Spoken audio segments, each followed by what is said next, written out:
Hello viewers, my name is Jordan Golson and I am in an electric delivery van. This is the Brightdrop Zevo 600. Now Brightdrop is a wholly owned subsidiary of General Motors, but it's actually a separate company specifically to build delivery vans for companies like FedEx and potentially down the road, Amazon, or basically anyone who needs to deliver stuff around a city. Underneath, it's actually very similar to a GMC Hummer EV pickup. It has a 20-module Ultium battery and the same motor setup as well. It's pretty much a GMC Hummer EV, only it doesn't have WTF mode, which is fine because you don't really need to go 0 to 60 in this thing. Driving it around feels totally normal. Yeah, it's huge and tall, and it can haul a ton of packages. In many ways, it's similar to the Hummer, which allows development to go faster and more cheaply, and to increase the production ramp when they start to do that later this year in a factory in Canada that used to build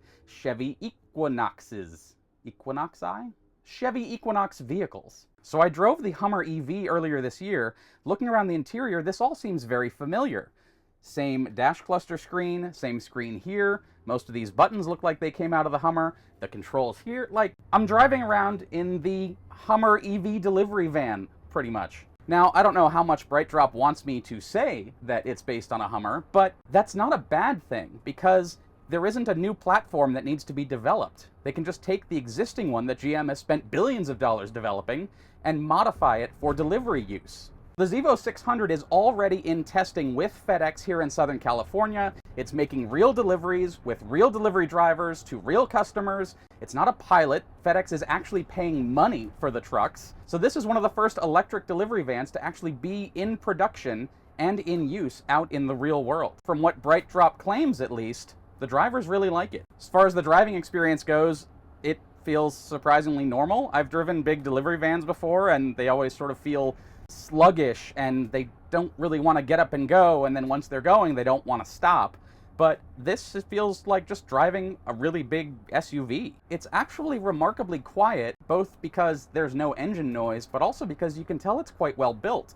It's got this huge front screen, which is a lot easier to see out of than some other delivery vehicles I've driven, and there's tons of storage up here as well. So you could put packages that are going to get delivered up there, you could put your lunch. There's a 110-volt outlet there, so if you wanted to plug in, say, a cooler to keep your lunch cool, you could do that as well. Elsewhere in the interior, you've got these two giant screens. This one's running Android Automotive. Literally, this is straight out of a regular GM vehicle, which means it has the Google Play Store, which means developers like FedEx could even program their own apps to run on this, which could share all kinds of information for drivers to help them understand their route, where they're going next, whether they need to stop and charge, all manner of information. Now, one thing I love looking at in cars is how many cup holders there are, and if you were living in this every day because you're delivering packages, that would be even more important. Over here on the left-hand side, there's two cup holders. There's one sort of regular one here, and then there's a giant one behind that, which can actually hold a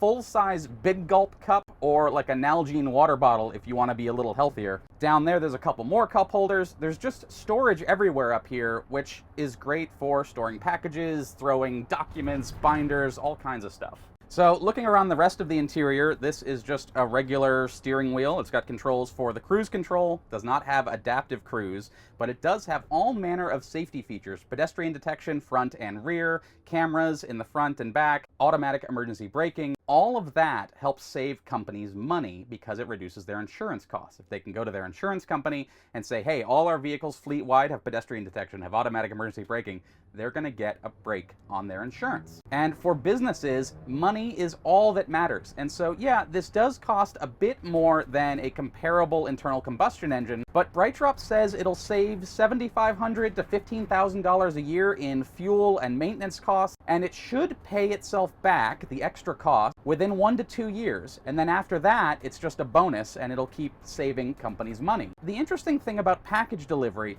is that the routes are generally very consistent. Companies know how far their vehicles need to go every day. This has a 250-mile range, something like that, And so if you're driving, say, 175-mile routes, driving around LA or whatever city you want, that leaves plenty of extra room in the range if things get weird or they need to go on a detour, something like that. But you come back to the depot, plug it into charge, and then you're good to go for the next day. Because electricity costs are typically more fixed than fuel costs, the price of diesel right now is rising very rapidly, but electric is a little bit more predictable on top of being a bit cheaper than traditional dinosaur-powered fuel. Normally I talk about the exterior of vehicles as if that matters. This looks like a giant delivery van, but it does look rather modern at the front. Huge windshield. In some ways, it feels like driving an RV around or a big bus. And actually, Brightdrop has said they've gotten inquiries from companies that want to turn this into a motorhome. Honestly, it's probably a pretty good idea. A couple of interesting innovations. The sides are made of an extremely thin and light composite material that's very strong, makes the vehicle lighter, improves range a little bit, and also helps them recycle materials like carbon fiber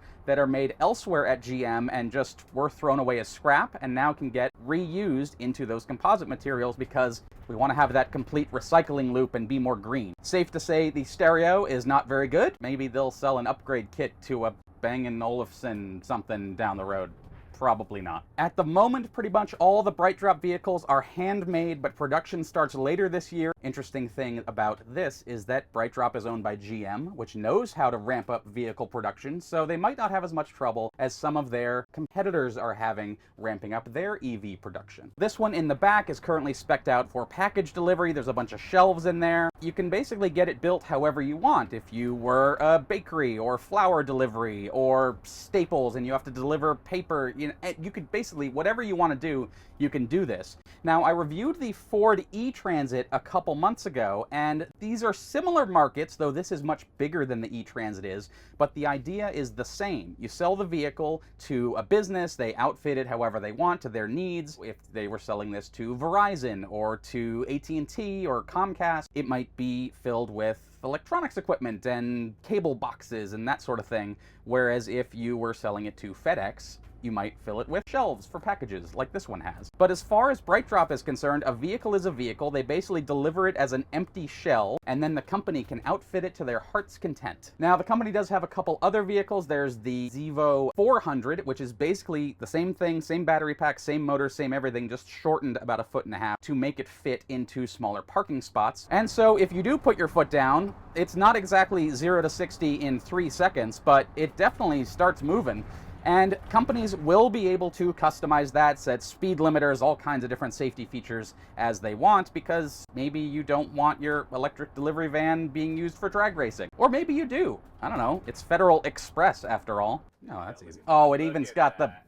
All right, so this is one of the key benefits of taking things from the GM ecosystem. We have a really high-quality backup camera here, and it even has the little lines to show you which way the vehicle is going to back up. So let's see if I can back this into this spot. It's actually remarkably maneuverable.